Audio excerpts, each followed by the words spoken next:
எல்லா புகழும் முருகனுக்கே. இன்றைய ஆன்மீக தகவலை நம்ம என்ன பார்க்க போகிறோம் அப்படின்னு பார்த்தீங்கன்னா, நம்மளுக்கு இருக்கக்கூடிய கடன் பிரச்சனைகள் இன்றைய சூழ்நிலையில் நம்ம எல்லாருடைய வாழ்க்கையிலும் இருக்கக்கூடிய மிகப்பெரிய பிரச்சனை என்ன அப்படின்னு பார்த்தீங்கன்னா கடன் தாங்க.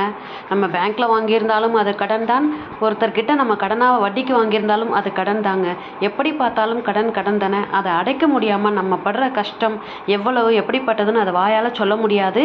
ஸோ அப்படிப்பட்ட கடனை அடைப்பதற்கு முருகப்பெருமானுக்கு ஒரு சின்ன பரிகாரம் நம்ம செஞ்சோம், செவ்வாய்க்கிழமையிலையோ அல்லது வெள்ளிக்கிழமையிலோ அல்லது பௌர்ணமி தினங்களிலோ அமாவாசை தினங்களிலோ இந்த மாதிரி தினங்களில் நம்ம இந்த பரிகாரத்தை செஞ்சோம் அப்படின்னா கட்டுக்கடங்காத இந்த கடன் தொல்லையால் அவதிப்படுறவங்க சீக்கிரமே கடனை அடைக்க இந்த வகையில் நம்ம வீட்டில் முருகப்பெருமானுக்கு வெற்றிலை தீபம் ஏற்ற அந்த நேரத்தில் தூபம் போட்டு பாருங்கள், நல்ல பலன் கிடைக்கும். உங்களை சுற்றி இருக்கும் இந்த நெகட்டிவ் எனர்ஜி எல்லாம் போய் பாசிட்டிவ் எனர்ஜி எல்லாம் வரும் உங்கள் வீட்டுக்குள்ளே. இந்த அற்புத எளிய பரிகாரத்தை நம்ம வீட்டில் அல்லது வேலை செய்கிற இடத்துல முடியாது, தொழில் செய்கிற ஸ்தாபனங்கள் நம்ம செஞ்சோம் அப்படின்னா, தொழில் மீன்ஸ் நம்ம சொந்தமாக வியாபாரம் பண்ணுற இடத்த நான் சொல்கிறது. ஸோ அந்த மாதிரி இடத்துல நம்ம செஞ்சோம் அப்படின்னா விரைவிலேயே நம்மளுடைய கடன் பிரச்சனைகள் தீர்ந்து நம்ம அந்த இடத்துல என்ன இருக்கக்கூடிய நெகட்டிவ் எனர்ஜிலாம் போய் பாசிட்டிவ் எனர்ஜி உள்ளே வந்து நம்ம கோடீஸ்வர யோகம் பெறுவதற்குரிய அந்த ஒரு நல்ல வழியை முருகப்பெருமான் காட்டுவார் அப்படின்னு இந்த பதிவை நான் ஆரம்பிக்கிறேன். இந்த பரிகாரத்தை நம்ம செய்யறதுக்கு நான் ஆல்ரெடி சொல்லிட்டேன். செவ்வாய்க்கிழமை மற்றும் வெள்ளிக்கிழமை, அதோடு இல்லாமல் பௌர்ணமி, அமாவாசை இந்த தினங்களை நம்ம வீட்டில் செய்யலாம். வீட்டில் நம்ம எப்போவுமே செவ்வாய் வெள்ளியில் சாம்பிராணி தூபம் போடுவோம், அது எல்லாருமே வழக்கம்.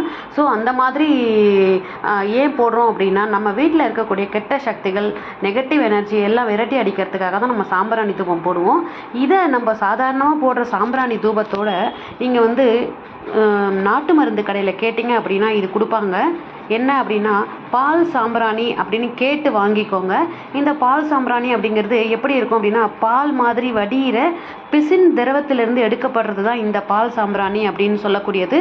அதில் கொஞ்சம் லைட்டாக பால் வாசனையும் அடிக்கும். அதுக்கப்புறமா கொஞ்சம் நீங்கள் மருதாணி இலைகளை வாங்கி வச்சுக்கோங்க. கீரைக்காரங்க கிட்ட கேட்டால் கொடுப்பாங்க. அந்த மருதாணி இலையையும் கொஞ்சமாக நீங்கள் கஸ்தூரி மஞ்சள் அதையும் தூளையும் வாங்கி வச்சுக்கிட்டு நீங்கள் இந்த மருதாணியோடு சேர்த்து அதை அரைச்சி எடுத்துக்கிட்டு ஒரு 9 அல்லது 10 கைப்பிடி நீங்கள் நல்லா அரைச்சிட்டு நீங்கள் பிடிங்க, பிள்ளையார் பிடின்னு சொல்லுவோம் இல்லையா, அந்த மாதிரி பிடிச்சி 9 பிடியாக பிடிச்சி வச்சுக்கோங்க. அதை நல்ல வெயிலில் காய வச்சு எடுத்து வச்சுக்கோங்க. ஒரு 2 நாள் 3 நாள் நல்லா காய வச்சு எடுத்து வச்சுக்கோங்க. அதை நீங்கள் தொட்டிங்கனாலே உதிர்ந்துடுற மாதிரி இருக்கணும், அந்த மாதிரி இருக்கணும். ஸோ அதை காய வச்சு எடுத்ததுக்கப்புறமா நீங்கள் ஒவ்வொரு செவ்வாய் வெள்ளி பௌர்ணமி அமாவாசை தினங்களில் இந்த பவுடரையும் சேர்த்து சாம்பிராணியில் போட்டு தூபத்தை வீடு முழுவதும் எல்லா இடத்துலையும் காண்பீங்க. மருதாணியும் மஞ்சளும் சேர்ந்த இந்த தூபப்பொடி எப்பேற்பட்ட கடன்களையும் நீக்கும் மகிமை பெற்றது. செவ்வாய்க்கிழமை அப்படிங்கிறது முருகனுக்குரிய கிழமை. அதே மாதிரி வெள்ளிக்கிழமையும் முருகனுக்கு உகந்த நாள் தாங்க. இது பல பேருக்கு தெரியறதில்ல. அதனால வெள்ளிக்கிழமையும் இந்த பரிகாரத்தை நீங்கள் செய்யலாம். நீங்கள் முருகனை நினச்சி கடன் தீரணும் அப்படின்னு பிரார்த்தனை செஞ்சுக்கோங்க.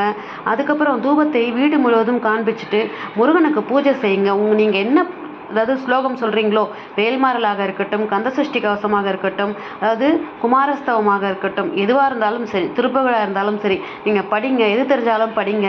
உங்களால் படிக்க முடியல அப்படின்னாலும் கேசட்டில் போட்டு விட்டுருங்க. இப்போலாம் நெட்லேயே இருக்குது, எல்லாமே கேட்டுக்கலாம்.